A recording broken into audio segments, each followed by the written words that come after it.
إزاي ممكن يكون في حد ناجح وحياته مستقرة والمفروض إن يكون حاسس باستقرار، أمان أو سعادة، بس بدل كل ده يكون حاسس بإحباط أو ضيق، أو ممكن كمان يكون مش حاسس بولا حاجة خالص؟ أنا مريم وده أوفريند.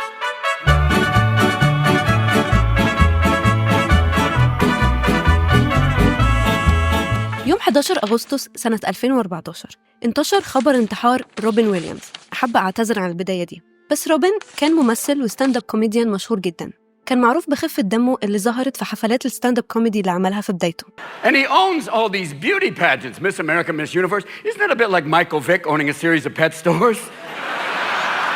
وقدر فيها يشد الناس كلها بأسلوبه المختلف وبدمه الخفيف، وموهبته دي خلته يترشح للأوسكارز 4 مرات، وفاز في المرة الرابعة جايزة أحسن ممثل مساعد عن فيلم Good Will Hunting. And the Oscar goes to Robin Williams in Good Will Hunting.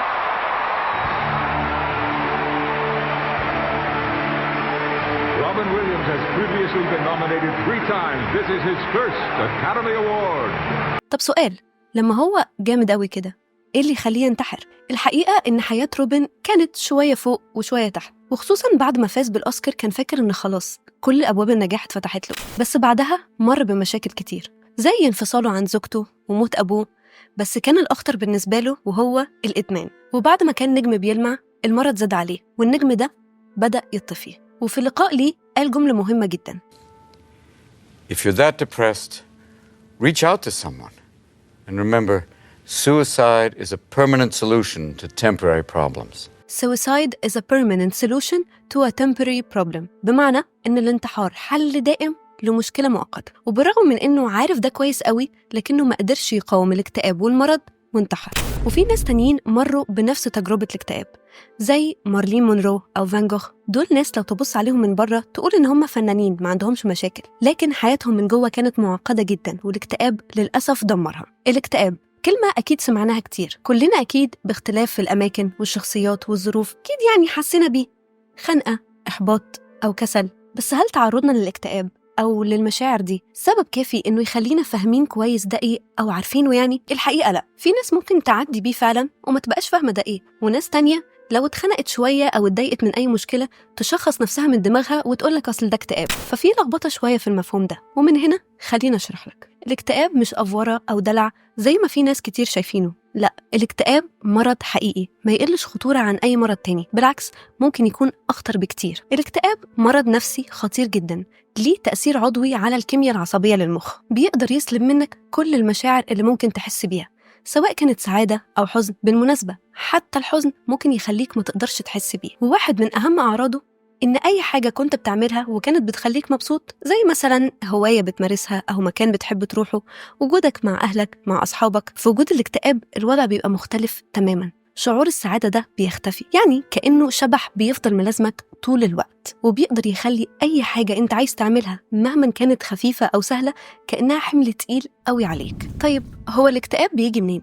يعني هل في أسباب معينة؟ الحقيقة إن الأسباب كتير جدا مختلفة، منها مثلا الأسباب البيولوجية زي الوراثة، الاكتئاب ممكن يتورث. لو موجود في التاريخ العائلي فاحتمالية إن يجيلك اكتئاب هتكون أكبر. وعدم التوازن الهرموني زي التغيرات الهرمونية اللي بتحصل أثناء الحمل أو بعد الولادة، أو اختلال كيميائي في الدماغ بيسبب تغيير في النواقل العصبية في المخ، وده برضه بيؤدي للاكتئاب. نيجي بقى للأسباب النفسية، ودي زي التعرض لصدمة نفسية، مثلا فقدان شخص عزيز عليك أو التعرض للعنف بأي شكل كان. والاكتئاب ممكن يجي لو أنت بتفكر بشكل مفرط أو بتفكر بطريقة سلبية، دايما شايف بس الحاجات الوحشة اللي بتحصل حواليك، بتلوم نفسك عمال على بطال وشايف إن أنت ما تستاهلش. ولازم تعرف إن الطريقة اللي بنفسر بيها الأمور أو المواقف اللي بتحصل حوالينا ليها دور كبير جدا في الحكم على ردود أفعالنا ومشاعرنا تجاه الأمور دي. وفي بقى أسباب اجتماعية زي ضغوط الحياة اللي طول الوقت بنتعرض لها، من مشاكل في الفلوس، مشاكل في الشغل، والعلاقات الغير صحية،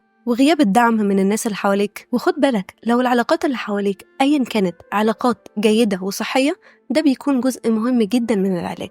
وممكن يحصل قلق أو ضغط بسبب حاجة ملهاش علاقة بيك أصلا. في دراسة اتعملت سنة 2021، الدراسة دي بتقول إن نسب القلق والاكتئاب زادت للربع تقريبا بحلول سنة 2020، وده كان بسبب الكورونا. أهي دي مشكلة ملهاش علاقة بيك إطلاقا، مش حضرتك اللي أكلت الوطواط، لكن أثرت عليك. أما عن أعراض الاكتئاب فهي كتير جدا وبتختلف من شخص للتاني، وبالتالي لو انت مش شخص متخصص مش هتعرف تحدد قوي اللي انت فيه ده ايه، ولا هتعرف تساعد نفسك او تساعد اللي حواليك لو تعرضوا لنفس الموضوع.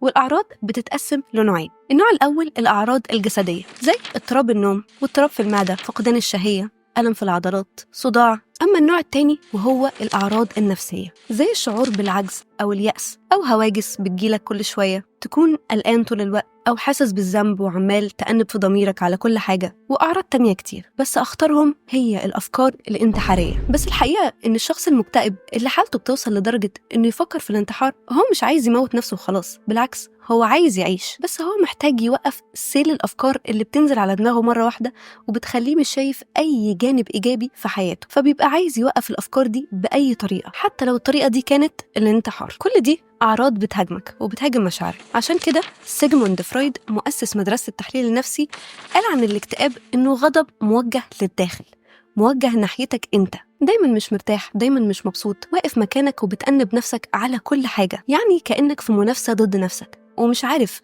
مين فيهم انت بجد ومين فيهم الاكتئاب، بس لا جسمك ولا نفسيتك راضين عن الوضع ده. في فرق كبير بين الاكتئاب وبين انك بتمر بحالة مؤقتة من الحزن او الاحباط كرد فعل يعني على موقف معين مريت بيه، بس الحالة دي بتروح بمجرد ما الموقف ده يعدي. لكن الاكتئاب غير كده خالص، بيفضل موجود ومستمر معاك فترة طويلة وبيأثر بشكل كبير على حياتك اليومية. فلو لقيت نفسك بتمر بأعراض الاكتئاب لفترة أطول من أسبوعين يبقى لازم تلجأ للعلاج، وما تسمعش لأي حد هيقولك خد لك يومين أجازة وروح اتفسح أو روحي يا حبيبتي اعملي شوبينج. أصل أكيد يعني لو عندك اكتئاب مش هيروح لو اشتريتي طقم جديد. كل دي حاجات حلوة قوي ومهمة لكن ملهاش أي تأثير على الاكتئاب، لأنه زي ما قلت لك هو مرض زي أي مرض وليه علاج. ولو أنت خايف من العلاج فأحب أقولك إن علاج الاكتئاب دلوقتي أساليبه كتير وفعالة جدا، حتى لو رحلة العلاج بتاخد وقت بس صدقني نتائجها كويسة جدا جدا. زي مثلا الأدوية، ولا ناس تقولك لأ بلاش عشان دي ليها آثار جانبية. هي ممكن تكون مضرة شوية بس انت تاخدها باستشارة طبيب وما تشغلش دماغك. وبمناسبة الدكتور، انت لازم تروح لشخص متخصص يساعدك في انك ترتب أفكارك ويلاقي لك طريقة تتعامل بيها مع الأفكار دي.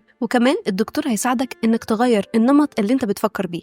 زي ما قلت لك الطريقة اللي انت بتفكر بيها ممكن تكون هي سبب الاكتئاب اللي عندك. في بقى حالات اكتئاب شديدة بتحتاج نوع معين من العلاج اسمه ECT أو العلاج بالصدمات الكهربائية. الموضوع يبان مرعب شوية بس هو ببساطة إن تيارات كهربائية بتعدي في دماغك عشان تحفز نشاطها، وفي حاجات لو موجودة في نمط حياتك الطبيعي هتساعدك في التقليل من أعراض الاكتئاب بشكل كبير، زي مثلا إنك تتمرن أو تمارس رياضة أنت بتحبها، وكمان إنك تاخد وقتك الكافي من النوم، وإن نظام أكلك يكون نظام صحي ومتوازن. كل دي حاجات هتحسن من مودك جدا وتساعدك تقلل الأعراض بشكل كبير. في حاجة كمان ليها دور كبير جدا في العلاج وهي الدعم الاجتماعي. دوره مهم جدا جدا في إنه يساعدك تتخطى المرحلة دي، وممكن يكون من أي حد، من أهلك أو من صحابك، وممكن كمان يكون من ناس مروا بنفس التجربة اللي انت مريت بيها. الدعم ده بقى لو موجود هيعمل حاجات كتير قوي، زي إنه هيقلل من شعورك بالوحدة واللي احتمال تكون عامل كبير في اكتئابك، وكمان هيخفف الضغط اللي عليك. لما تتكلم مع حد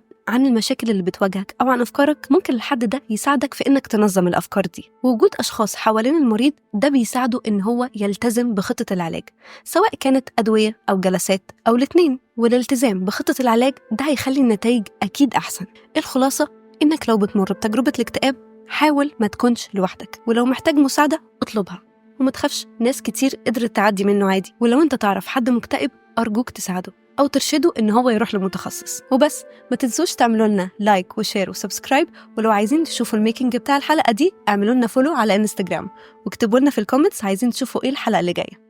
سلام.